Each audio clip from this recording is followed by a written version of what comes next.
You've probably seen the headlines, Hollywood is losing its symbolic value, and right on cue, the usual suspects are pointing fingers, blaming politics, blaming Trump, blaming the culture wars. But what if the real reason Hollywood is collapsing has nothing to do with red versus blue, and everything to do with green? Because maybe, just maybe, the problem isn't who's in the White House. Maybe it's that Hollywood forgot who it was making movies for in the first place. So Deadline dropped a piece this week quoting Czech filmmaker Peter Kazda at the Karlovy Vary Film Festival, and the reactions have been predictable. Plenty of noise about symbolism, nationalism, and American decline. But I think the real issue slipped under most people's radar. And funny enough, it's the comments section, not the article, that's telling the truth. The problem isn't political, it's structural. Hollywood's collapse isn't about what people vote for. It's the way the studios now operate. They stopped making movies for Americans. In fact, they stopped making movies for anyone in particular. In chasing global box office gold, Hollywood fell into the globalization trap, where a story has to resonate across China, Germany, Brazil, and the middle of fucking Iowa, or it gets reworked until it's soulless enough to do so.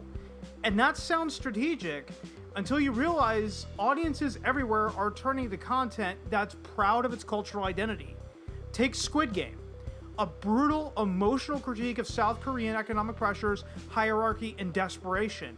It wasn't trying to connect with international audiences, and yet it did, because specificity is what makes stories universal.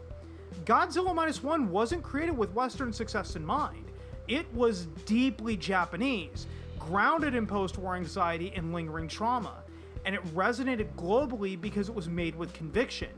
And you can't talk Godzilla without talking legacy.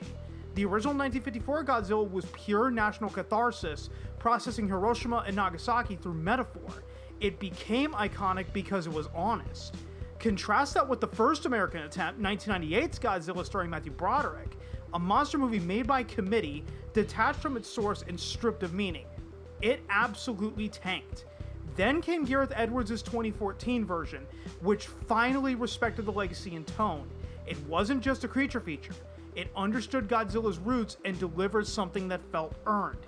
Even Gamera, another kaiju franchise, had entries in the 80s and 90s that leaned into spectacle to ride the wave of Star Wars success.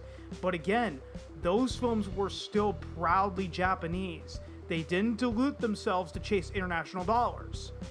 Look at Ninja 2. This movie didn't bend over backwards for foreign box office appeal, it doubled down on its cultural heritage. It's unapologetically Chinese.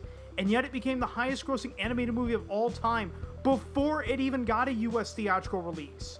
A24 picked it up for American distribution, and Michelle Yeoh is voicing the main character for the English dub, but the success already happened.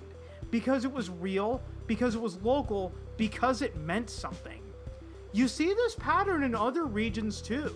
Martial arts cinema from Hong Kong and mainland China, like Hardboiled, Black Mask, Iron Monkey, Hero, they weren't made for Western audiences. They were rooted in Eastern philosophies, Eastern visual language, and Eastern pacing. And yet they absolutely blew up in the States. People loved how cheesy the dubs were, sure, but they also connected with the raw energy and style. If we're being honest, movies like Rush Hour and The Forbidden Kingdom probably wouldn't exist if American audiences hadn't already embraced those Hong Kong films from the 70s and 90s, especially those old Shaw Brothers movies.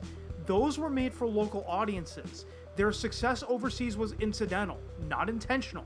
Even The Raid followed this path. It's an Indonesian action film that utilizes Silat, the national martial art, in ways that feel authentic and brutal. American fans couldn't get enough, not because it was made for them, but because it was made without apology. And this pattern isn't limited to cult hits or martial arts cinema. It even applies to some of the most iconic westerns ever made.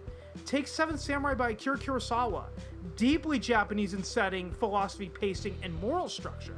It wasn't made for Americans, but it still resonated. And not just through art house admiration, it was remade as The Magnificent Seven, a full-blown American Western that's considered one of the genre's greats. Most Americans probably know the Western version better, but the origin? It's pure Japan. Same with Yojimbo, another Kurosawa film. That one essentially became a fistful of dollars, the spaghetti western that launched Clint Eastwood into stardom.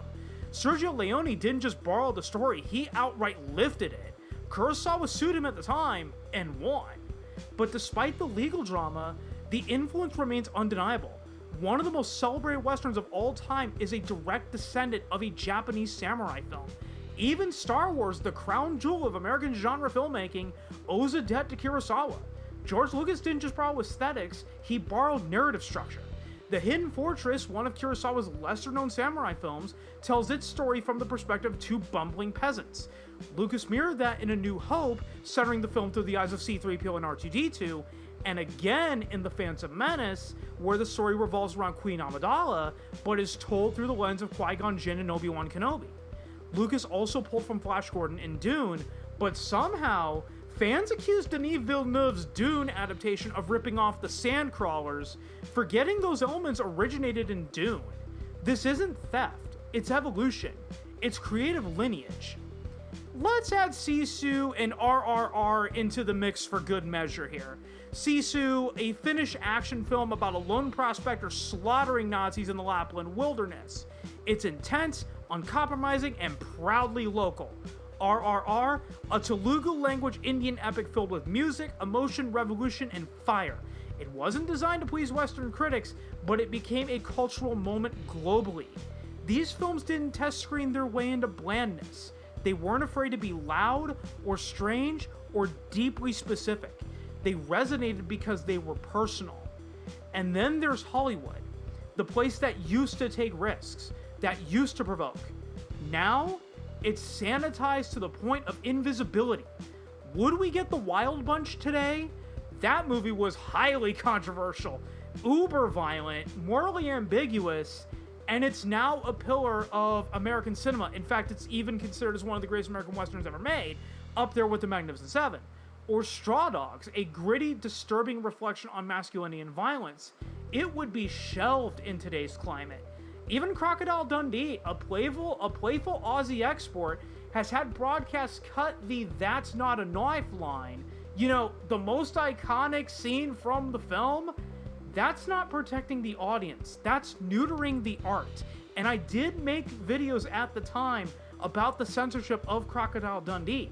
Even Spice World, the movie from the Spice Girls, a global sensation at the time, could have been formulaic. Instead, it was playful, self-referential, and unapologetically British. It might not have landed everywhere, but it didn't try to. And then there's the Rocky Horror Picture Show, a movie that bombed on release. Critics hated it, mainstream audiences ignored it, but midnight screenings and home video gave it life. A spreadsheet couldn't have predicted the cult devotion it earned. That loyalty didn't come from quadrant math, it came from real connection. The rest of the world isn't afraid to be itself.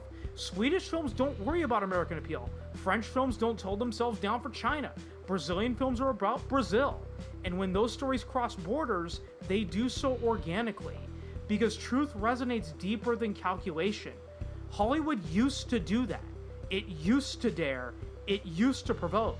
But somewhere along the line, it traded personality for profitability, and audiences noticed. That's why they're turning elsewhere. So here's what I want to know from you. What's the last movie you saw that felt dangerous, that felt personal, that felt like it wasn't trying to please everyone?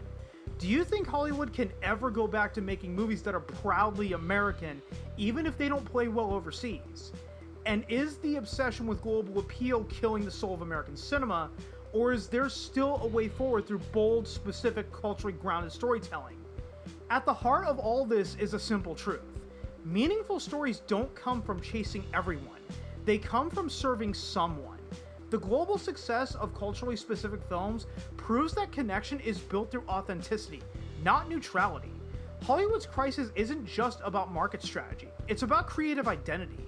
Until studios relearn how to make movies with a voice, a soul, and a point of view, audiences will keep looking elsewhere. Until next time, stay curious, stay passionate, and above all, keep championing the stories that dare to be something real.